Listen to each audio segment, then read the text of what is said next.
श्री गणेशाय नमः। ओम श्री परमात्मने नमः।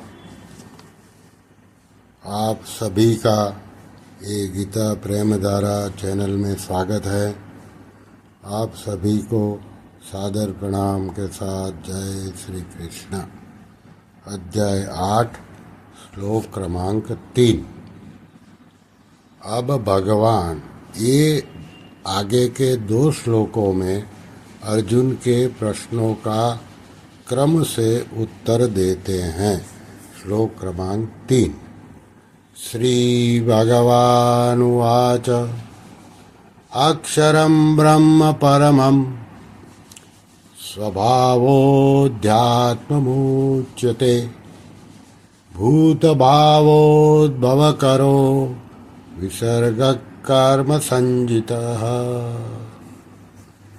अर्थात श्री भगवान बोले, परम अक्षर ब्रह्म है और परा प्रकृति जीव को अध्यात्म कहते हैं।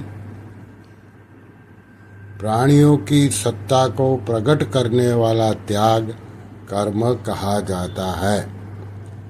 इसका विवेचन साधक संजीवनी आधारित इस प्रकार है। अक्षरम ब्रह्म परमम, परम अक्षर का नाम ब्रह्म है।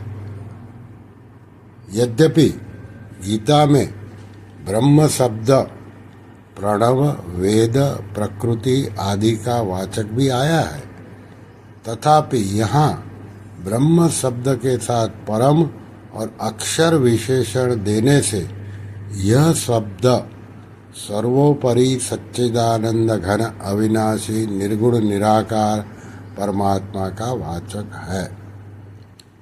स्वभावोऽध्यात्ममुच्यते, ऐसे तो आत्मा को लेकर जो वर्णन किया जाता है वह भी अध्यात्म है। अध्यात्म मार्ग का जिसमें वर्णन हो वह मार्ग भी अध्यात्म है, और इस आत्मा की जो विद्या है उसका नाम भी अध्यात्म है। गीता 10वें अध्याय का 32वां श्लोक। परंतु यहाँ स्वभाव विशेषण के साथ अध्यात्म शब्द आत्मा का अर्थात जीव के होने का पन का यानी कि स्वरूप का वाचक है। फिर है भूत भावोद्भव करो विसर्ग कर्म संजितः।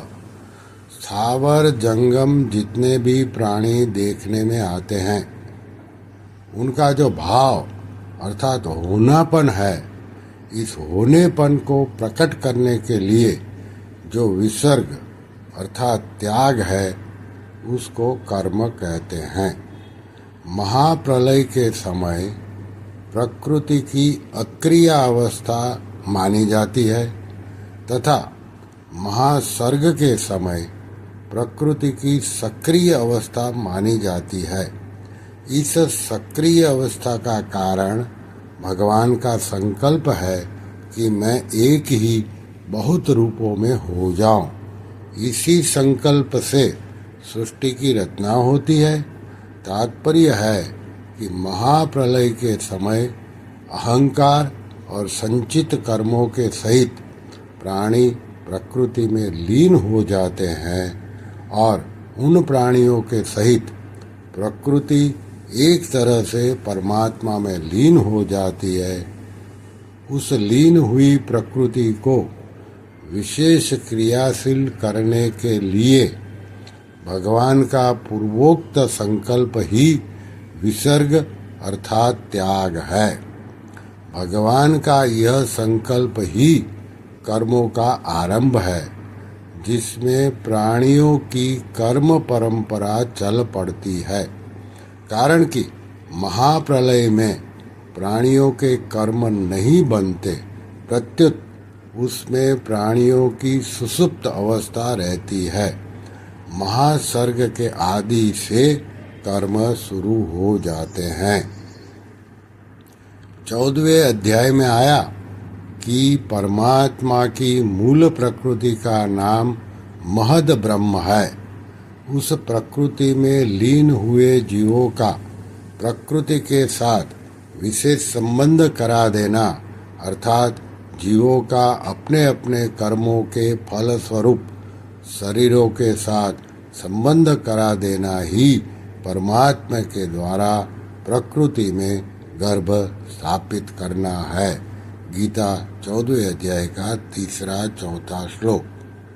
उसमें भी अलग अलग योनियों में तरह तरह के जितने शरीर पैदा होते हैं, उन शरीरों की उत्पत्ति प्रकृति हेतु है और उनमें जीव रूप से भगवान का अंश है।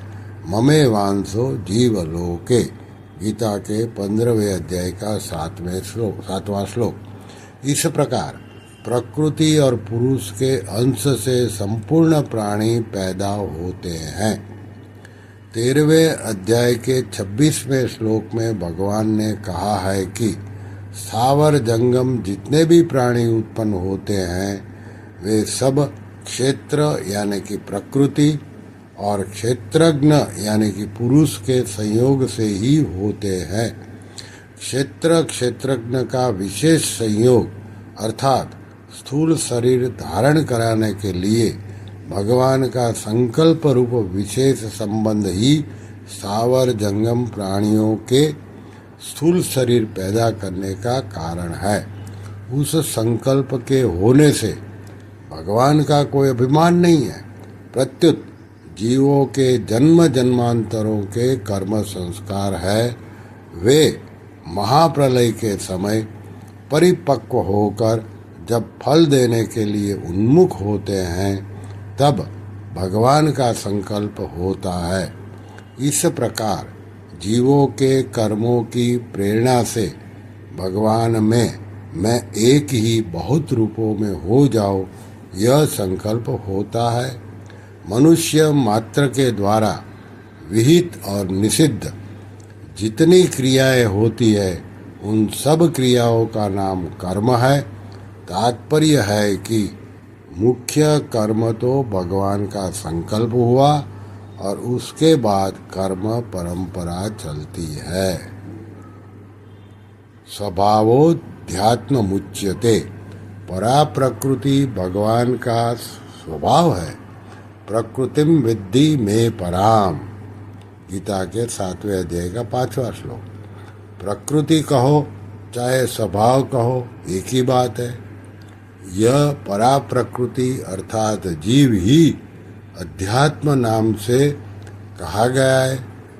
इसको भगवान ने अपना अंश भी बताया है। मामे वंशो जीवलोके अध्याय का 15 अध्याय का 7वां श्लोक। स्वभावोध्यात्म मुच्यते का दूसरा तात्पर्य है कि बालक जवानी और वृद्धावस्था में जागृत स्वप्न और सुसुप्ति में 84 लाख योनियों में सर्ग और प्रलय में महासर्ग और महाप्रलय में जो जीव का कभी अभाव नहीं होता, ना भावो विद्यते सतः, गीता के 2 अध्याय का 16वां श्लोक। अर्थात इसका अपना भाव सत्ता या होनापन सदा विद्यमान रहता है। सृष्टि रचना रूप कर्म को त्याग कहने का तात्पर्य है कि इसमें अपनी स्थिरता का त्याग है, कारण कि तत्व स्थिर अचल है और उस स्थिरता का त्याग ही कर्म है। भगवान का सृष्टि रचना रूप कर्म ही आदि कर्म है जिसमें कर्मों की परंपरा चली है। अतः कर्म के अंतर्गत 3 प्रकार के कर्म आते हैं। एक सृष्टि की रचना, दूसरा क्रिया मात्र जो फलजनक नहीं होती है और तीसरा पाप पुण्य शुभाशुभ कर्म जो फलजनक होते हैं। भगवान का सृष्टि रचना रूप कर्म वास्तव में अकर्म ही है। भगवान ने कहा भी है तस्य कर्तारमपि माम विद्य कर्तारम अव्ययम, गीता के 4 अध्याय का 13वां श्लोक। इस सृष्टि रचना का कर्ता होने पर भी मुझे अव्यय परमेश्वर को तू अकर्ता जान। श्री कृष्ण शरणं मम, श्री कृष्ण शरणं मम, श्री कृष्ण शरणं मम। ओम श्री कृष्णार्पणमस्तु।